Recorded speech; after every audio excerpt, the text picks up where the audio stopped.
The air, thick and still, clung to me like damp shrouds. I remember the low hum, a mechanical breath, rhythmic and unsettling, emanating from somewhere beyond my immediate sight. It was a sound that seemed to swallow all others, leaving behind a profound, almost sacred quiet. I stood, or perhaps floated, in a dim hospital hallway with no staff, machines quietly breathing.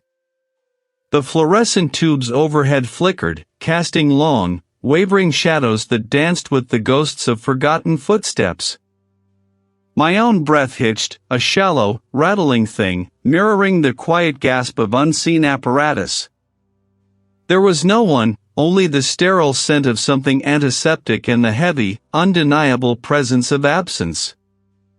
A profound emptiness, cold and vast, stretched before me, and for a fleeting, terrifying moment, I wondered if I had always been here, if this silent vigil was my only truth.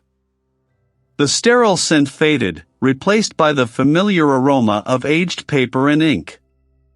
My fingers, steady and precise, traced the delicate contours of a forgotten coastline on my drafting table. The incident in the hallway, if it was an incident at all and not merely a phantom echo of a dream, receded to the periphery of my mind, a shimmering distortion at the edge of my vision. I am Reid, and my world is one of lines and latitudes, of forgotten rivers and ancient boundaries. My days are spent in the meticulous reconstruction of worlds that once were, translating faded parchment into vibrant, living landscapes. Precision is my religion, accuracy my prayer. A misplaced contour, an unverified landmark, these are the heresies I strive to purge from the historical record. There is a profound satisfaction in this work, in bringing order to the chaotic tapestry of time. It was amidst this familiar sanctity that the letter arrived. Its paper was crisp, its embossed seal bearing the crest of a firm of solicitors I had never heard of. The contents were terse, formal, and utterly disorienting. A distant relative, a great-aunt I had no memory of, had passed. And I, Reid, him last remaining kin, was in sole heir. The inheritance, a remote, decaying ancestral estate, nestled deep within a forgotten corner of the countryside. The news settled upon me with an odd weight, not of grief, but of profound disruption. My life was here, in the quiet sanctuary of my study, among my maps and manuscripts. Yet, the call of the unknown, of a lineage I barely acknowledged, tugged at something deep within me. I was a cartographer of the past, and now, the past was reaching out, demanding my presence. The journey was long, the roads narrowing to winding tracks that seemed to unravel the further I ventured from the familiar world.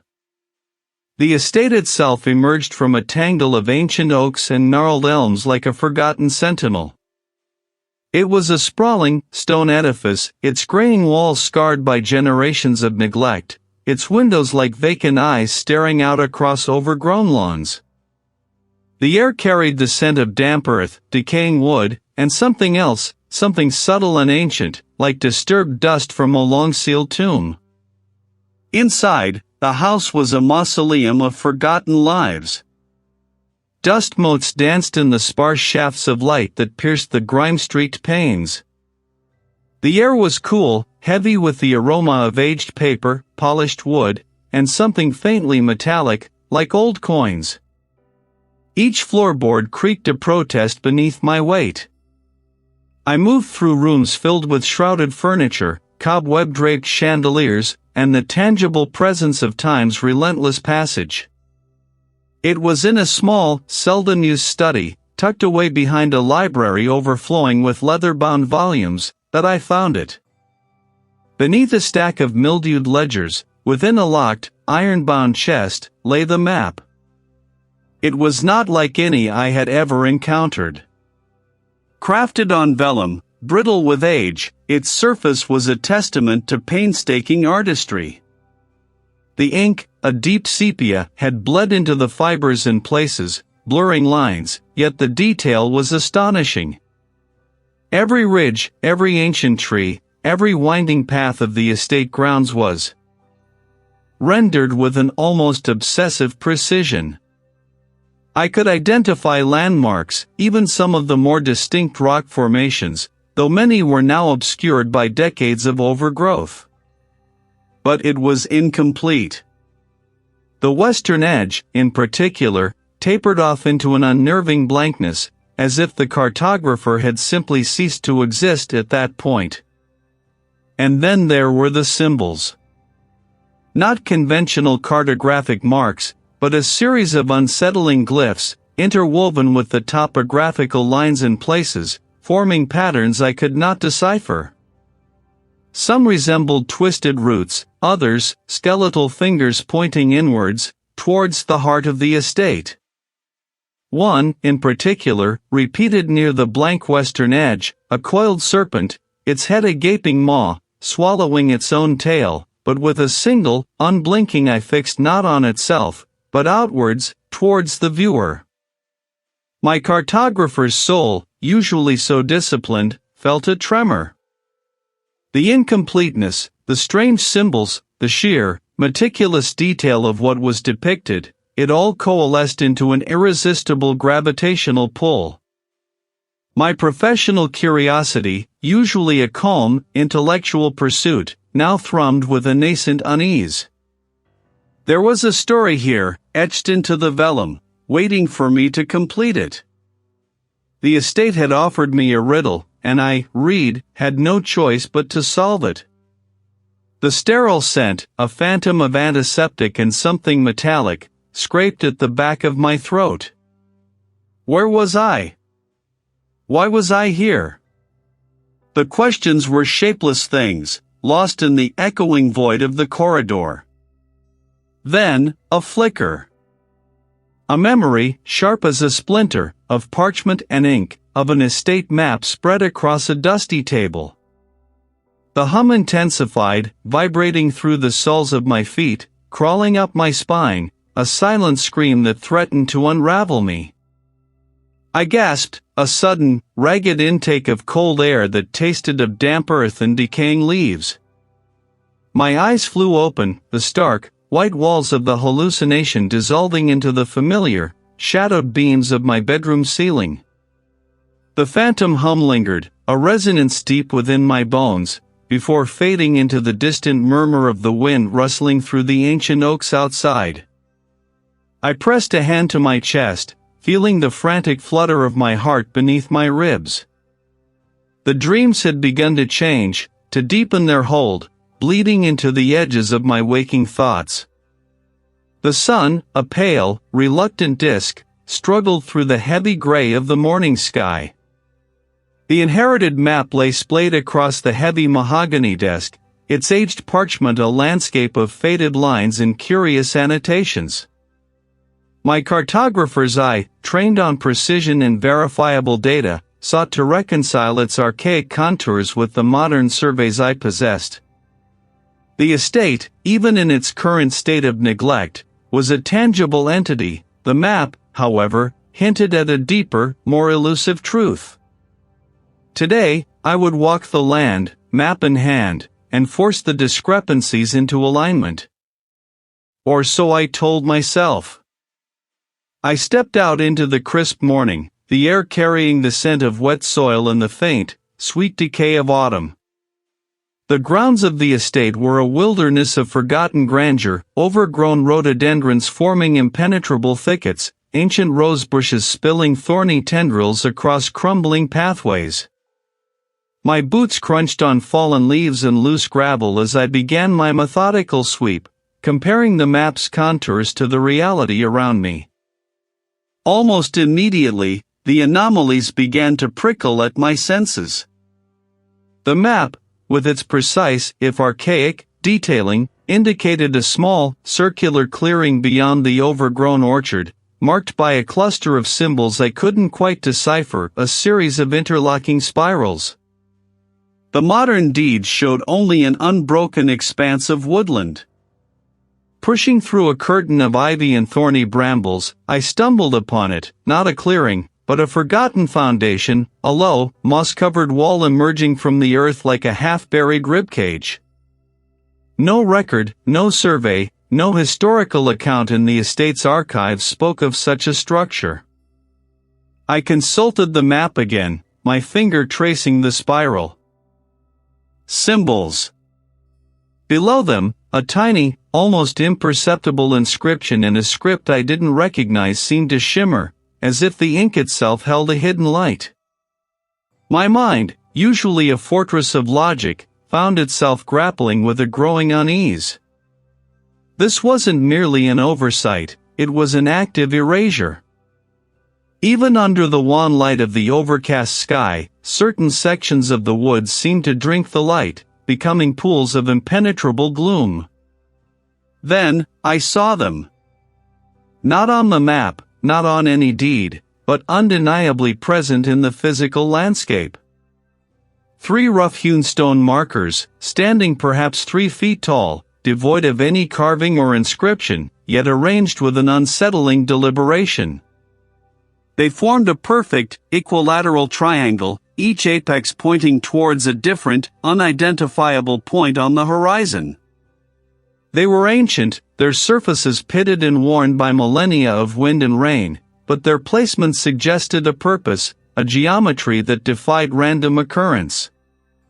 As I approached the central marker, a low, guttural thrum vibrated beneath my feet, a sound like a vast, unseen engine idling far beneath the earth.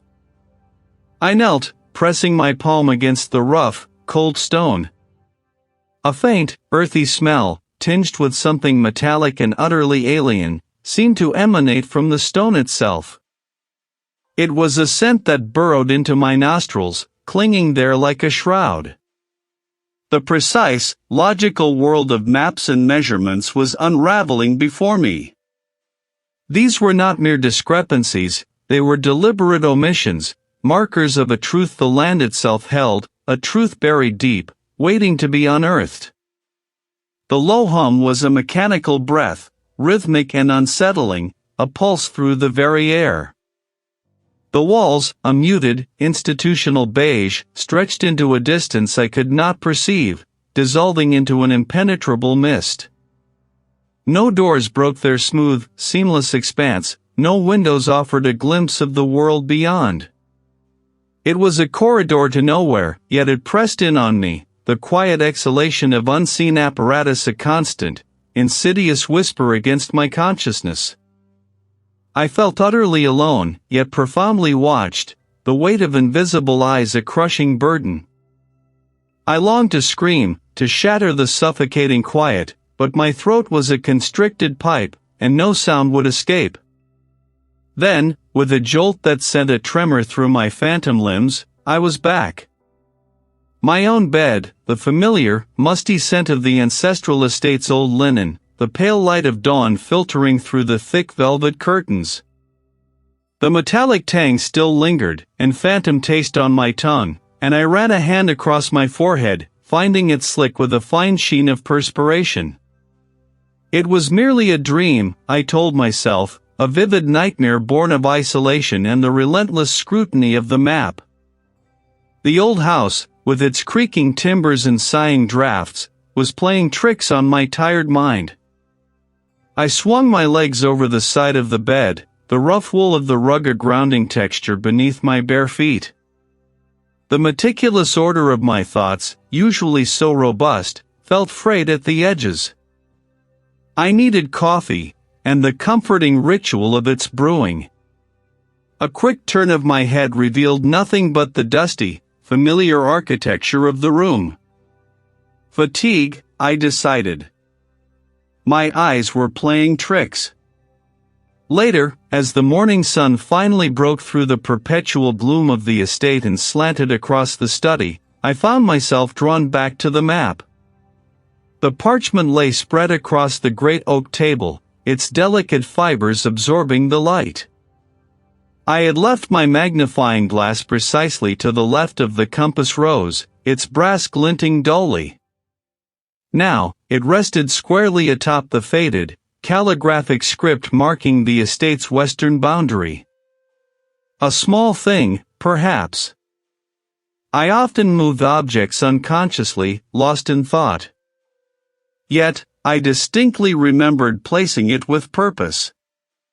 The house was settling, I reasoned, its ancient bones groaning under the weight of time, causing vibrations that could shift small objects.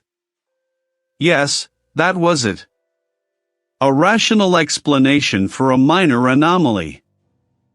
I picked up the glass, returning it to its proper place, a small act of defiance against the growing unease. The afternoon wore on, a slow, methodical process of cross-referencing old land deeds with the map's intricate details. The work usually soothed me, its precision a balm to my analytical mind. But today, a subtle dissonance permeated the quiet. It was not a distinct word, nor a coherent sound, but a breathy, formless murmur, just beyond the threshold of understanding.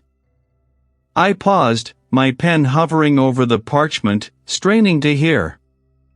Only the rustle of the old paper and the steady tick of the grandfather clock in the hall. My ears were tired, ringing with the quiet. The isolation was beginning to gnaw at the edges of my composure. It was everywhere and nowhere, a disembodied chorus of barely audible sounds, like dry leaves skittering across a vast, empty space. I pressed my palms against my temples, the faint throb a counterpoint to the spectral sounds. I forced myself to breathe, to focus on the map.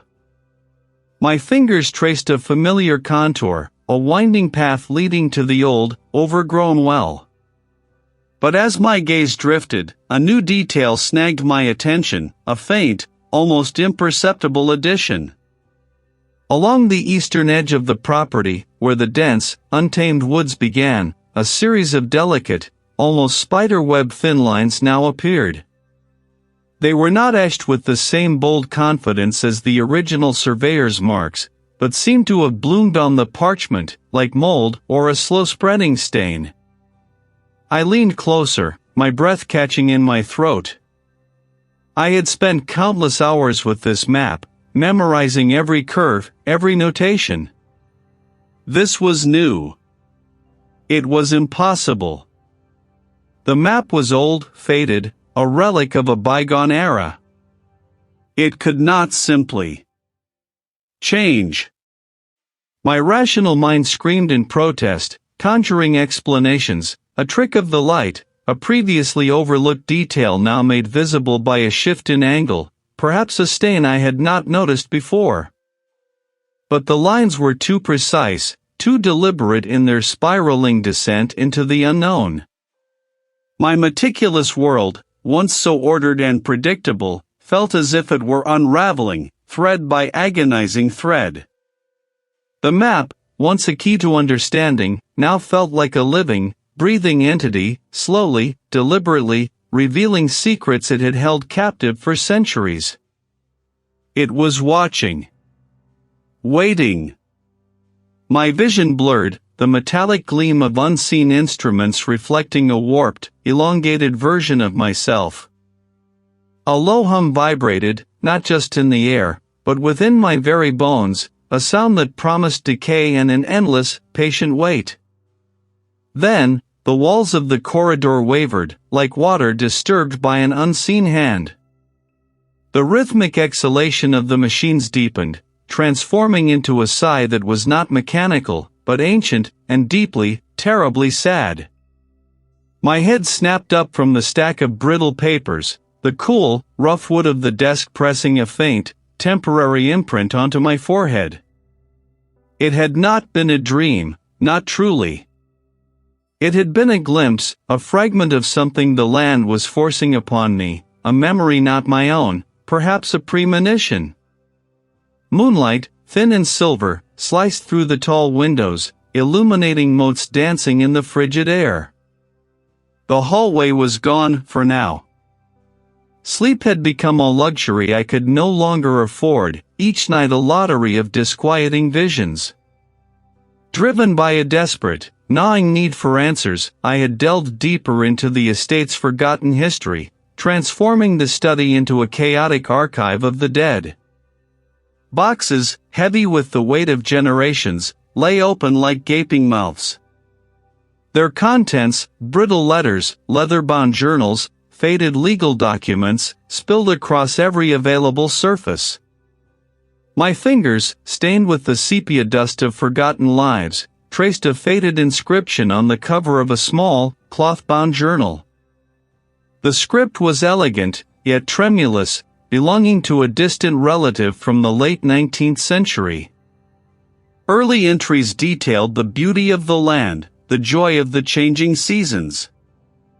Then, the tone shifted. They know my name. The dell was marked on my map, a deeply shaded, almost sunken area near the estate's northern boundary. I unearthed a sheaf of letters tied with a dry, crumbling ribbon. They were correspondence between a previous owner and a distant cousin, dated in the early 1930s.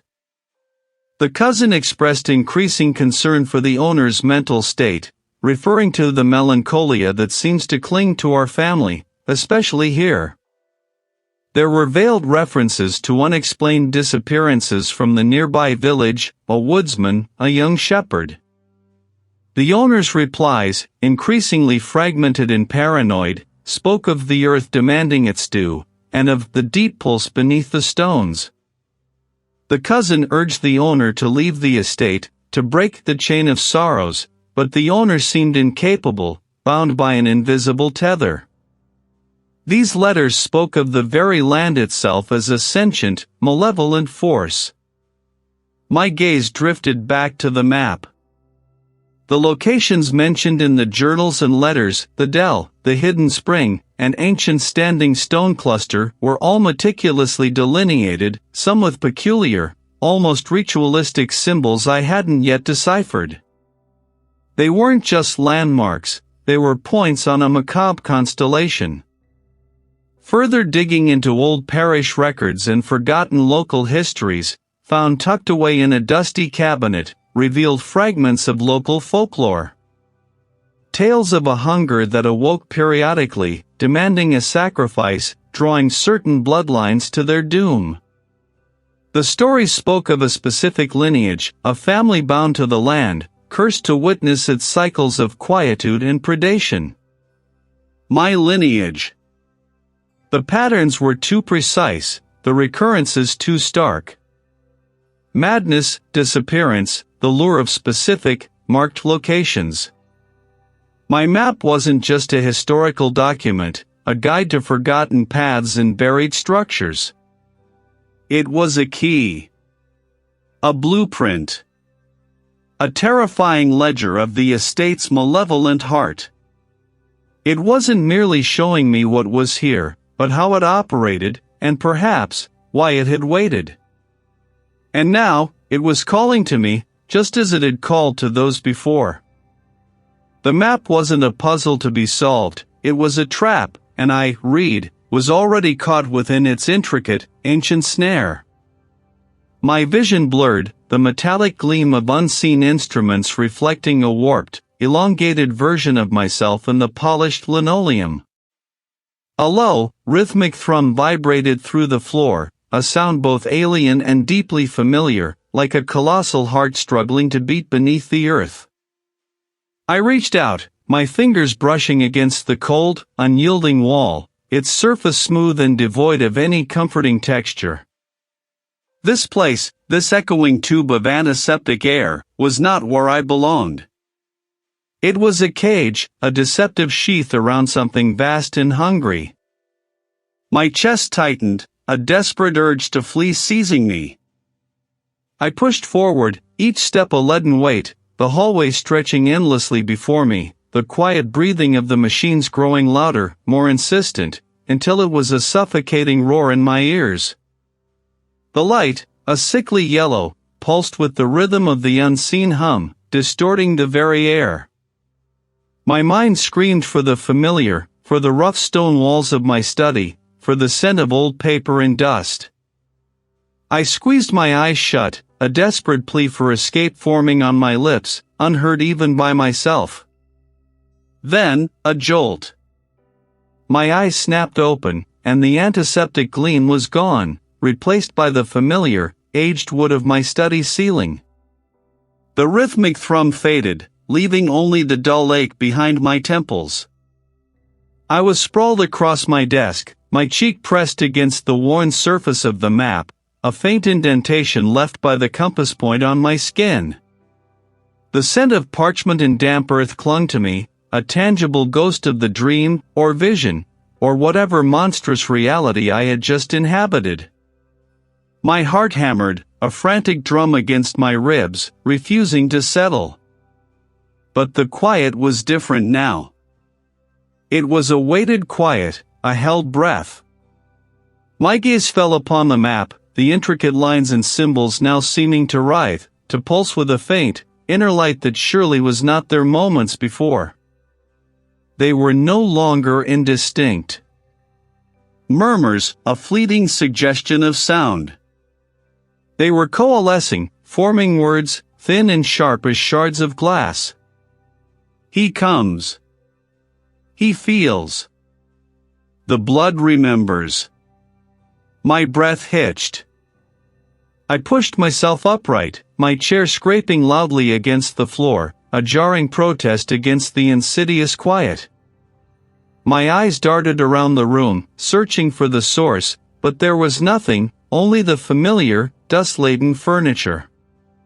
Yet the words hung in the air, a venomous residue. The gate.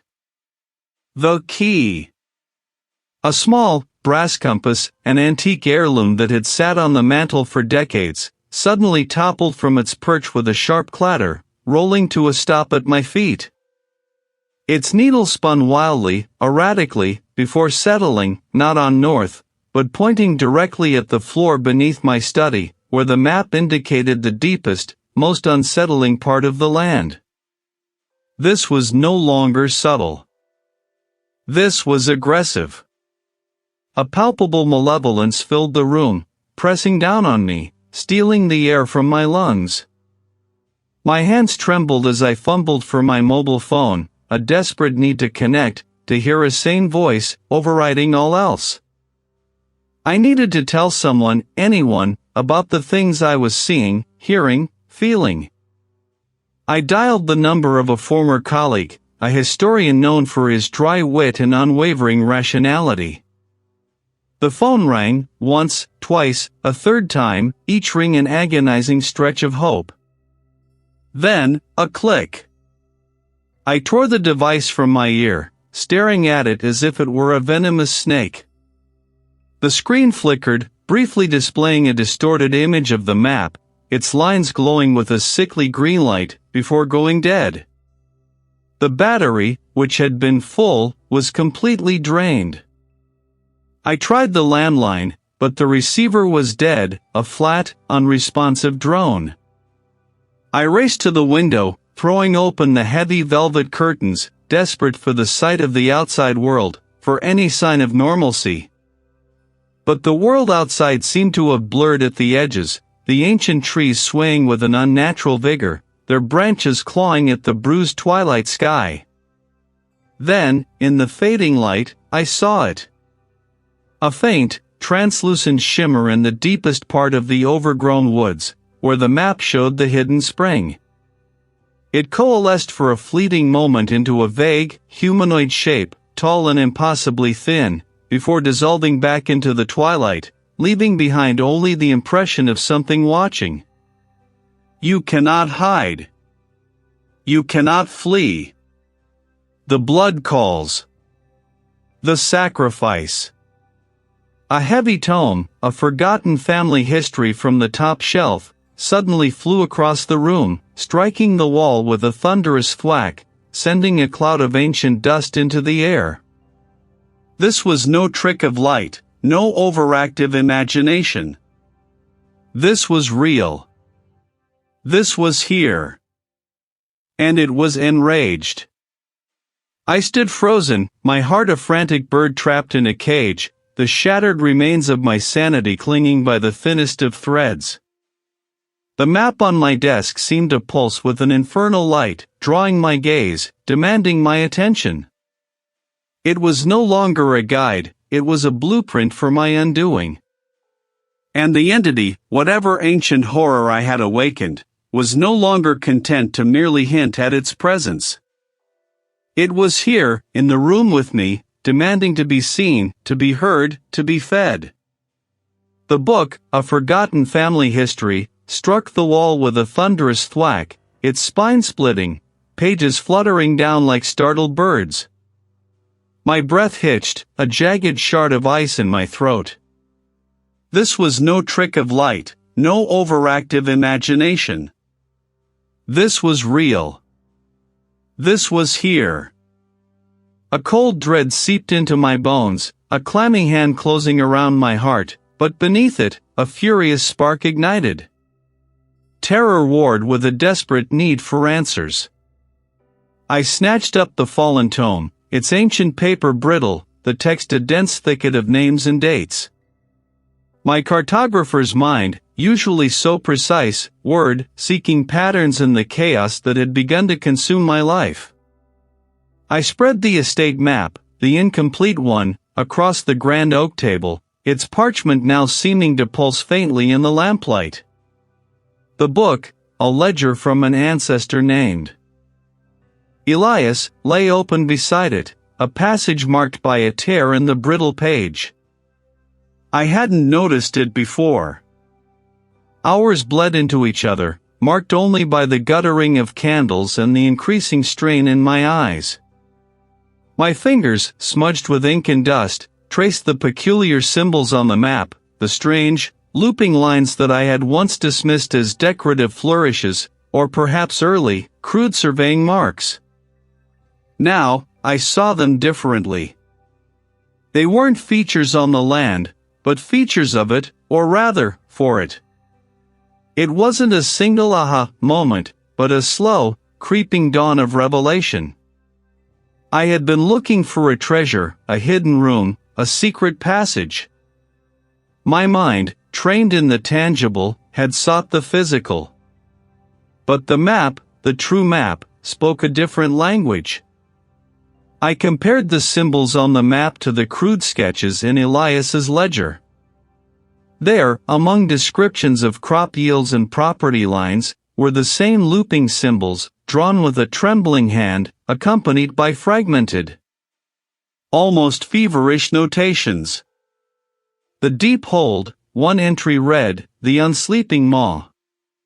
Another, almost illegible, spoke of the great weight beneath the soil, ever yearning. My gaze snapped back to the map. The intricate lines weren't merely boundaries, they were a cage. The symbols, not decorative, but wards, a complex series of seals. And the blank spaces, the areas I had initially intended to complete with my own surveys, weren't missing data. They were the weak points. The places where the cage was worn thin, where the seals were fading. The map wasn't pointing to a treasure, but to a prison. And the prisoner was not human. The entity. The malevolent force I had felt, the one that had thrown the book, the one that had whispered in the shadows, was not haunting the estate. It was imprisoned beneath it. This land, my ancestral home, was its dungeon. The realization hit me with the force of a physical blow, knocking the air from my lungs. The hidden features I sought to unearth were not glorious discoveries, but the crumbling fragments of its confinement. And I, Reid, the meticulous cartographer, had been drawn here, not by chance, but by something far more sinister. The keepers. Forever bound. My lineage. My family hadn't merely inherited this land, we had inherited a terrible burden. We were the custodians, or perhaps, the unwitting jailers. And I, in my ignorance, had been attempting to complete it, perhaps unwittingly undoing the very safeguards my ancestors had put in place.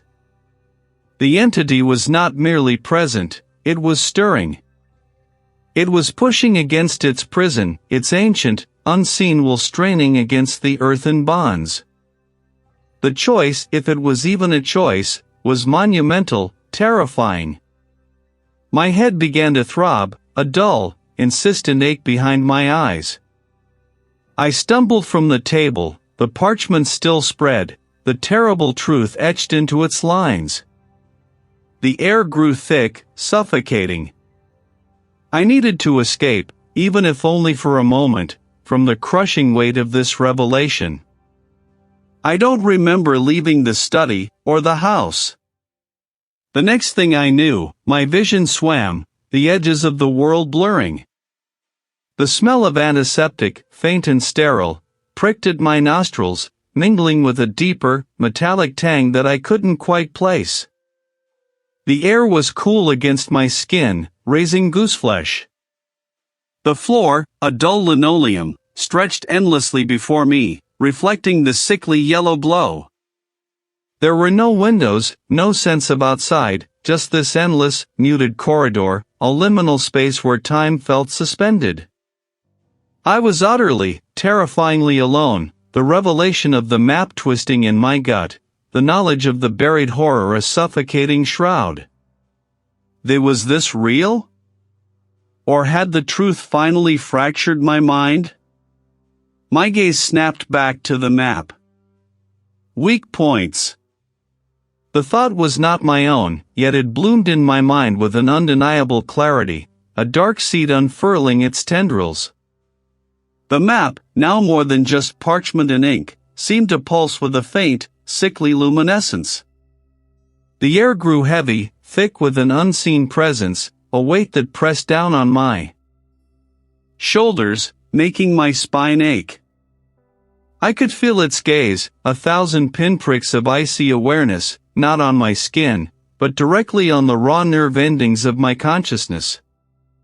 It was studying me, assessing me, finding the cracks in my resolve. A sudden, disorienting shift occurred. The walls of my study wavered, the familiar patterns of the wallpaper dissolving into a shimmering haze. The low hum of the house's old electrical system transmuted into a different kind of thrumming, a rhythmic, mechanical exhalation. I found myself standing, though I hadn't willed my legs to move. The map was gone, replaced by a blurred, endless vista of pale green walls. Fluorescent lights, half dead, flickered above, casting a sickly, jaundiced glow on the polished linoleum floor. The doors lining the hallway were identical, anonymous, each one a sealed secret.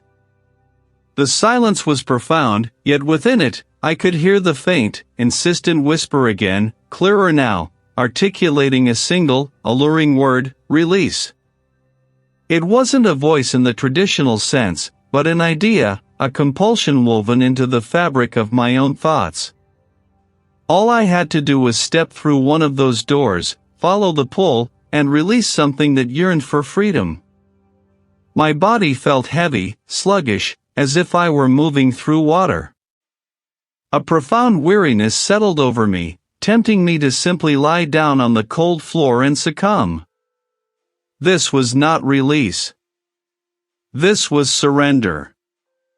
I forced my eyes open wider, forcing the spectral hallway to recede. My study flickered back into existence, though it seemed less substantial, less real than the vision. The map was still there, glowing faintly, the blank spaces now pulsing with an insistent, almost hypnotic rhythm. The whisper intensified, no longer a single word, but a complex tapestry of forgotten promises and ancestral echoes. It spoke of my bloodline, of the generations who had tended this land, of the pacts made and broken. It spoke of power, of a connection to the very earth that I, as a cartographer, had always sought to define and control. My hand, guided by an unseen force, reached for the map, tracing the intricate lines of the wards, the seals.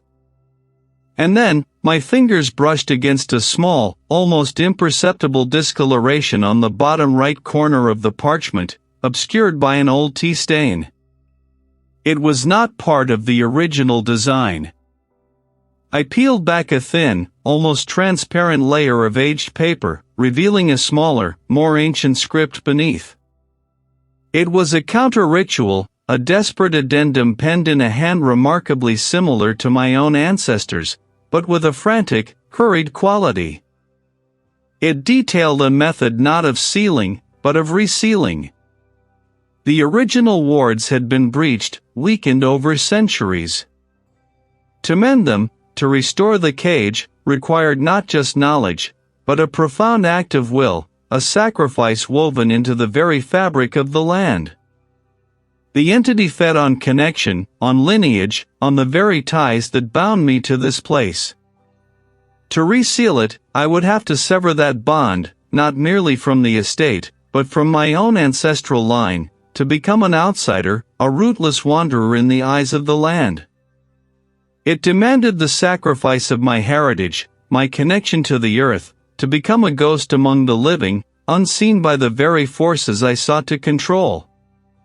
It was a vow of eternal detachment, a severing of the blood tie that had drawn me here in the first place. This wasn't just about my sanity, or even my life.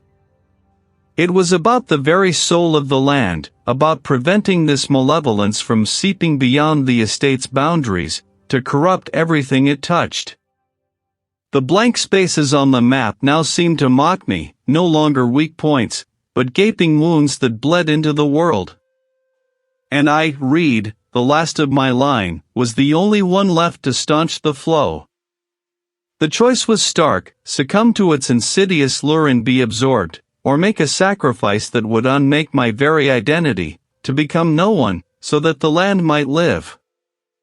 The weight of that decision pressed down on me, heavier than any physical burden, threatening to crush me into dust. The idea, insidious and compelling, had taken root, flowering in the fertile soil of my desperation. It wasn't a choice anymore, not truly. It was an inevitability, a path laid out by the insistent whispers that had become indistinguishable from my own thoughts. The dread, a constant companion for weeks, promised to lift, but only if I plunged deeper into its source. I would descend. I would find the corrupted heart of this estate, and I would perform the act. I found the entrance where the map had always hinted, a hidden cavity behind a crumbling cellar wall, masked by decades of neglect and clinging ivy. My lamp cast a nervous, flickering beam into the absolute blackness, illuminating a narrow, uneven passage carved from rough stone. Each breath I took felt like swallowing dust and foreboding. The first steps were tentative, my boots crunching on loose gravel and shards of ancient pottery. I felt the pressure against my ears, a subtle shift in the atmosphere that suggested immense weight above me. My hand scraped against the damp stone wall, the grit rough beneath my fingertips. Then, the world fractured. One moment, I was navigating the treacherous descent, the next, the rough-hewn stone vanished, replaced by polished linoleum underfoot. The air thrummed with the soft, rhythmic sighs of unseen apparatus, a mechanical respiration that was profoundly unsettling in its regularity. The scent of antiseptic stung my nostrils, a stark contrast to the subterranean musk I had just inhaled. My mind screamed, "No, this isn't real." Yet, my senses insisted. This was its work, a calculated assault on my perception, a desperate attempt to derail my purpose. I closed my eyes, pressing the heels of my hands into my sockets until specks of light danced behind my lids. It was my name, stretched and distorted, laced with an unnerving tenderness, a promise of peace if I only turned back. I forced myself to move, one foot in front of the other, through the illusory corridor. The antiseptic smell began to waver, mingling with the earthy dampness once more. The hum of machines faded, replaced by the distant drip of water. Gradually, the linoleum beneath my feet softened, becoming the yielding gravel again. The green walls dissolved, revealing the rough stone passage. It had shown me a different kind of confinement, a sterile, ceaseless waiting. The passage narrowed further, twisting like a serpent's spine. The air grew thick, tasting of iron and something else, something sweet and cloying, like decaying flowers. Here, the walls were no longer rough-hewn but carved, though time and damp had blurred the details. My lamp revealed grotesque figures, half-human, half-beast, engaged in what looked like worship, or perhaps sacrifice. Their eyes, though mere indentations in the stone, seemed to follow my progress. Then the ground shifted beneath me. A section of the floor, previously solid, gave way with a sickening lurch. I scrambled, hands tearing at the cold stone, my lamp clattering as it slipped from my grasp, plunging me into momentary, absolute darkness. A choked cry escaped my lips. The entity's laughter, a silent, internal echo, seemed to vibrate through my very bones. I fumbled in the black, my fingers closing around the cold metal of the lamp. It still worked. I saw the pit I had nearly fallen into, a jagged fissure in the passage floor, too deep to discern its bottom. It hadn't been there a moment before. This was not merely crumbling stone, it was an active malevolence, shaping the very path before me.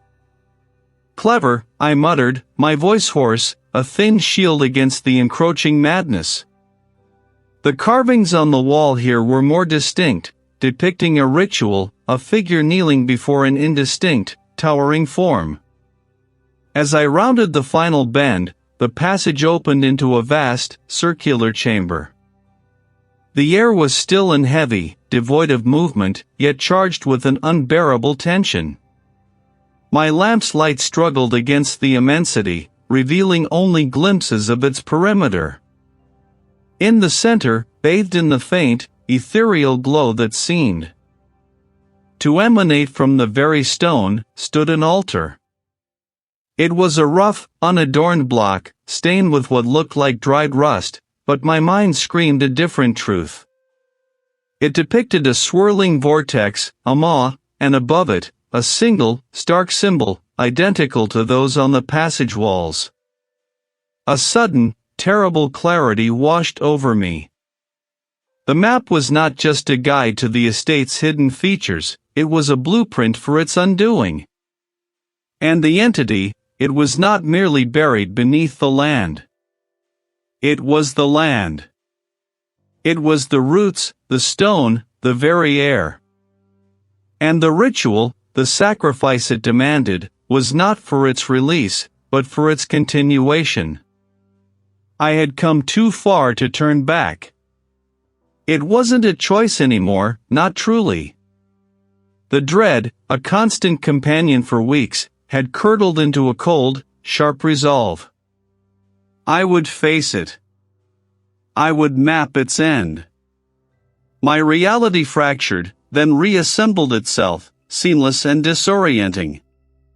The crumbling study, the ancient maps played beneath my frantic hands, dissolved into something else. The air, thin and tasting faintly of antiseptic and something metallic, pressed in on me. My own breath hitched, loud and ragged in the sterile hush. This was its domain now, or a twisted reflection of mine.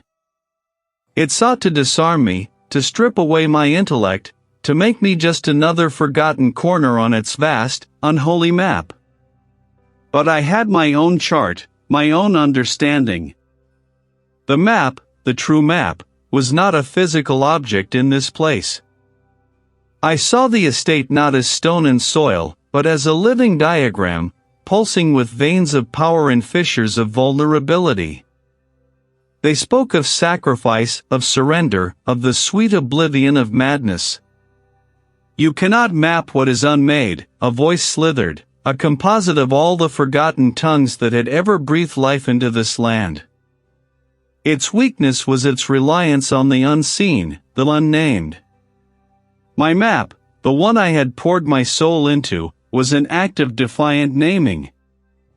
I saw the estate, not the present decay, but its genesis, its ancient lines of power, its hidden laypoints where the malevolence had first seeped into the earth. The ritual was not one of blood or incantations, but of precision, of intellectual will. I named the lines of its influence, the buried streams it had corrupted, the forgotten standing stones it had twisted to its purpose. I recited the precise latitude and longitude of its deepest layer, the coordinates I had painstakingly extrapolated from the map's obscure symbols and the estate's forgotten history. Each word was a nail, each coordinate a hammer blow. The hallway began to writhe.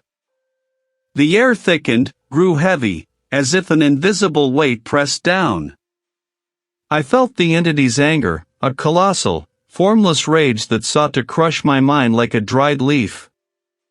It showed me visions, the decay of my family, the despair of my ancestors, the inevitable ruin of all I held dear. It showed me my own face, twisted and blank, staring back from a reflection in the polished floor, stripped of all memory, all identity. My knees buckled. A wave of nausea, profound and visceral, threatened to drown me. I tasted bile, sharp and bitter. This was the cost, I realized. Not just the effort, but a part of me. The map required a sacrifice, a living anchor. You cannot erase me, the entity shrieked, its voice now a dissonant symphony of screams that echoed through the hallway, vibrating against the very bones of my skull. It tore at my thoughts, fragments of my past, a childhood memory, a beloved face, a cherished ambition, ripped from my grasp, scattering like dust motes in the flickering light. I gasped, a searing pain blooming behind my eyes. But I pushed through it. My cartographer's mind, so long attuned to patterns and precision, clung to the lines of the map, the geometric truth of its weakness. I had found the nexus, the single point where its diffuse power could be drawn in, condensed, and sealed. It was a place of nullity, an absence on the map that I had, ironically, created by defining everything around it. I name you, I croaked, my voice raw, as that which is contained. I chart your limits. I draw your prison. With a final, desperate surge of will, I mentally etched the last symbol, the final boundary line. It was not a line of resistance, but a line of definition. And in defining it, I defined its end. A sudden, deafening silence descended. The frantic wheezing of the machine ceased. The flickering light stabilized, casting a flat, unchanging glow. The visions vanished. I stood there, swaying, my body trembling uncontrollably. The hallway remained, stark and dim, but the malevolent presence that had filled it, that had defined it, was gone. Contained. Banished. But the cost. A vast emptiness yawned where certain memories should have been. Faces, names, moments, they were simply absent, like erased ink on a forgotten chart. I had mapped its prison, but in doing so, I had lost some of the coordinates of my own self. I was Reid, the cartographer, but a fractured, incomplete version of myself, forever marked by the lines I had drawn. The silence, when it came, was not a bomb. It was a vacuum, a sudden, absolute cessation that left a ringing hollow in my skull, more deafening than any shriek. I tasted ash and something metallic, like old pennies, on my tongue. My muscles, locked in a rigid rictus of desperate will, now sagged, heavy and useless. A profound desolation settled over me, a stillness so complete it felt like the world itself had held its breath, waiting for my next move. But I had no next move. I had only the vast, echoing space where a struggle had been, and now was not. My consciousness drifted, a solitary leaf on a windless pond. I was nowhere, yet everywhere. I was the silence, and the silence was me. Then, a flicker. The acrid tang of disturbed soil. The relentless, gnawing presence that had sought to consume me, to twist my lineage into a new, grotesque form. It was gone. The boundary was etched. The definition complete. But at what cost? The world swam into a blurry focus, a muted tableau of beige and off-white. I lay upon something firm, unyielding, yet strangely cushioned. Above me, a ceiling tile, stained with a faint, unidentifiable watermark, seemed to mock my struggle for clarity. My head throbbed with a dull, persistent ache, a drumbeat keeping time with the sluggish pulse in my temples. I became aware of a distant, rhythmic exhalation, a soft, mechanical sigh that permeated the air. It was not the furious gasp of the machines from before, but a quiet, almost mournful breath. I shifted, and a jolt of pain, sharp and immediate, lanced through my left arm. A low groan escaped my lips, a sound so alien and weak it startled me. My throat was raw, parched. My gaze slowly traversed my surroundings. The quiet breathing was unnerving, each soft hiss and were a ghostly whisper in the vast, empty corridor. Just the relentless, muted hum of unseen mechanisms, a symphony of sterile solitude. The air itself felt thin, scrubbed clean of life, yet carried the faint, medicinal scent of antiseptic and something else. Something metallic, like the taste in my mouth. I tried to lift my hand, and it trembled, a stranger's appendage, heavy with an exhaustion that went beyond mere fatigue. My fingers were stiff, caked with something dry and flaky, earth? Blood? I couldn't tell. My skin felt taut, stretched over bones that seemed too prominent, too sharp. I was thinner, I knew, my frame whittled down by the ordeal, a living testament to the hungry nature of what I had faced. A rough bandage, crudely wrapped, adorned my forearm, and beneath it, I could feel the angry ridges of new scars, a roadmap of the struggle etched into my very flesh. The physical cost was stark, undeniable. But it was the internal landscape that truly terrified me. It was filled with echoes, not of sound, but of knowledge. The entity was gone, banished, defined out of existence, but a fragment of its terrible understanding, a shard of its ancient memory, seemed to have lodged itself within me. It was as if a piece of its cartography, its terrible, living map of the land and its deep-seated desires, had been imprinted onto my own mind. I, the meticulous cartographer, had become a vessel for a map I never wished to draw. The estate. My thoughts drifted to the old house, the land. I knew, without seeing, that it would be a ruin. The earth, scarred and torn, would bear the marks of our struggle, a testament to the violent upheaval that had occurred. The hidden chambers, the exposed veins of the land, would be laid bare, a gaping wound.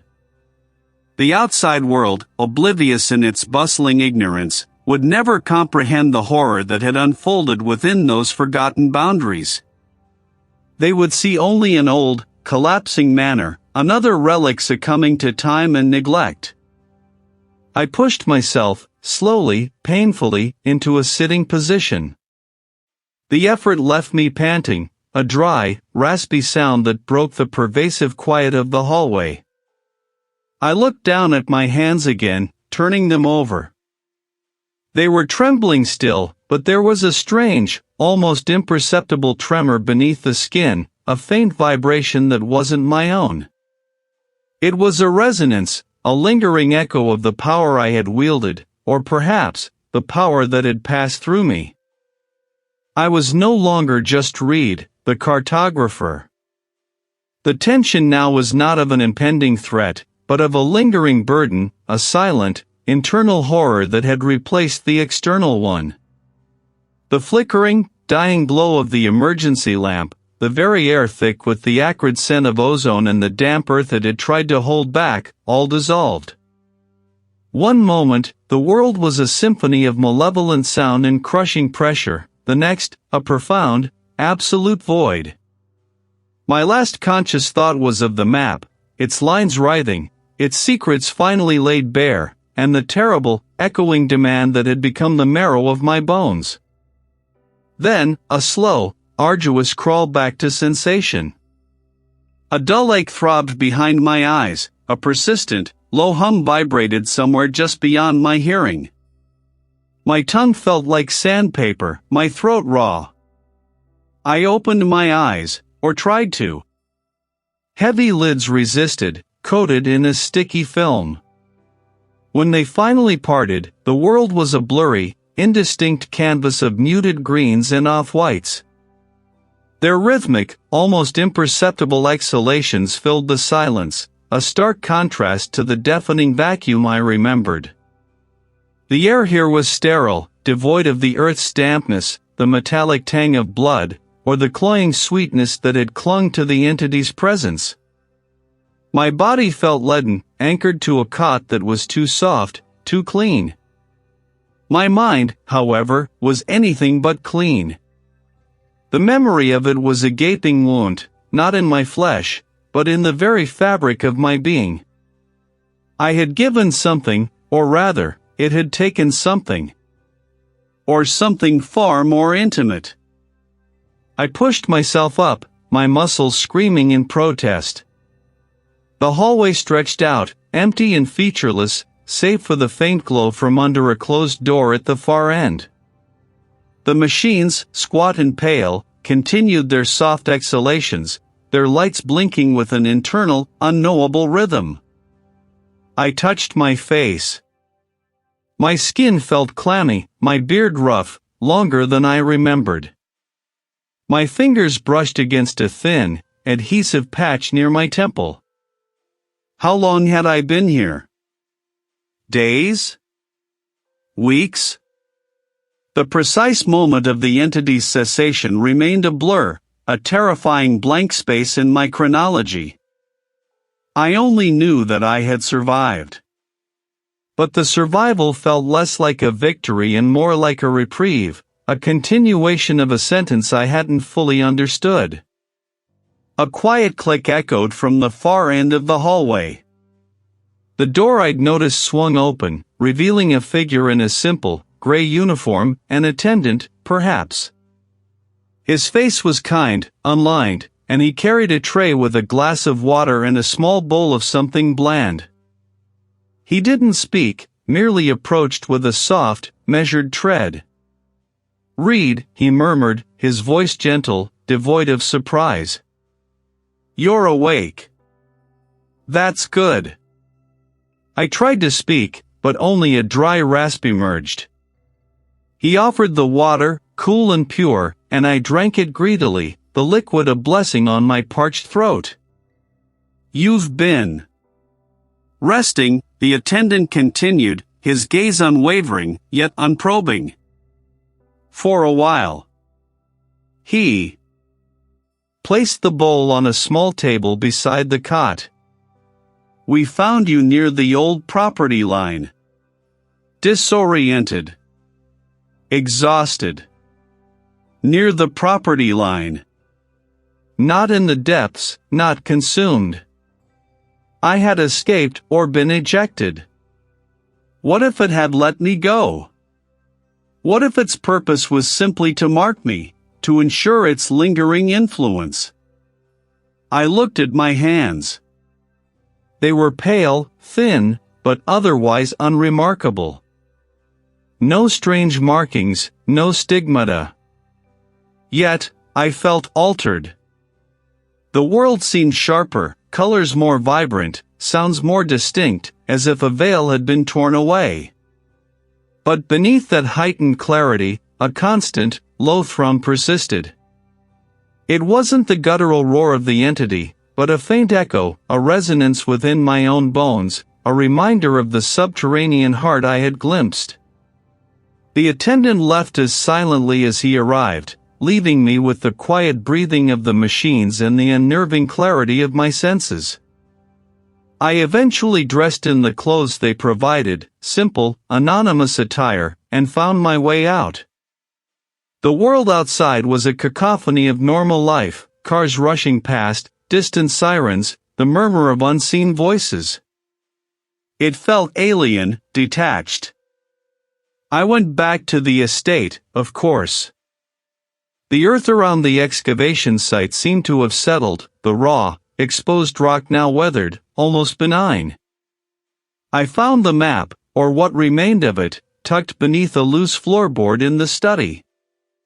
It was incomplete, as it had always been, but now one crucial section, the very heart of the entity's dominion, was utterly blank, as if the paper itself had forgotten what it once held. This was the price. The erasure of the knowledge, the unmaking of the truth I had so desperately sought.